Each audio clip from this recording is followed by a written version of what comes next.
5,000. That is crazy to me. GameMasters here, and while I've been on YouTube for a number of years, it's really only been for the past year that I've really started to push content out on a regular basis. And evidently there's been at least 5,000 of you that are okay with that. I like to do milestone videos, and in the past, I've given a thanks back to everyone for helping me get here, from a free character tracker for your game campaign to free diplomas for your characters for the Strixhaven setting.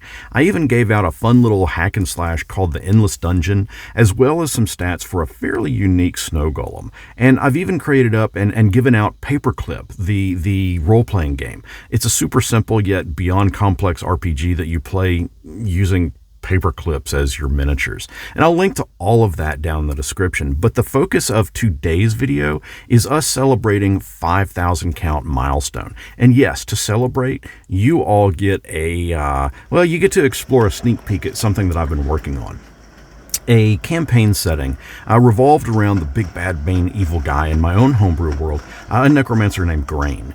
What you'll get are 10 custom-made items that Grain has crafted over the years. Oh, he's made hundreds of items, from weapons to cloaks, from potions to rings. But these 10 are my way of saying thank you for getting me to 5,000 subscribers. The eventual goal with Grain is to have a full-on book, perhaps even supplements from where he is, of what he is, rather, where he came from, and how to include him in your own game. But here's the rub. I was working on this as a Kickstarter a while back to be compliant with OGL specifically for Dungeons & Dragons setting. And then Wizard of the Coast kind of really started to screw the pooch, changing the OGL, hiking prices up, giving us lackluster content. You guys know all the crap that went on.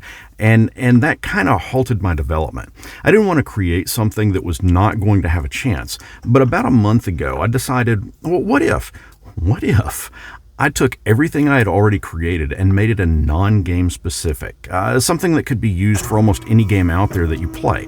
Mork Borg, Pathfinder, anything in the Cypher system, and yes, even D&D. When you see these items, these Grain items, you'll immediately see exactly what I mean. For example, Grain's Shroud of the Damned. It has the following ability. This dark shroud envelops the wearer, granting them resistance to all forms of damage for a limited time.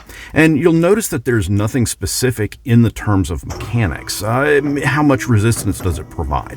What's the limited time? That's all up to the person running the game to determine based on the system that they're running. And that's where things are now with Grain. But I wanted to give a thanks back to each of you for helping me get to 5,000 subscribers. I especially want to thank these mighty channel supporters for directly contributing to the channel and becoming members. And if you'd like to see how to become a member, I'll leave a link down below in the description. I really cannot thank everyone enough for giving me support, keeping the comments lively, providing that almighty YouTube algorithm going with an abundance of thumbs up, and just enjoying the ride with me through the thick and thin. I've got a lot more videos planned for well into the future as we march our way on to 5 million subscribers. I hope you get a kick out of the cursed items that Grain has created, and until next our paths cross, just continue to give my videos thumbs up and subscribe if you haven't.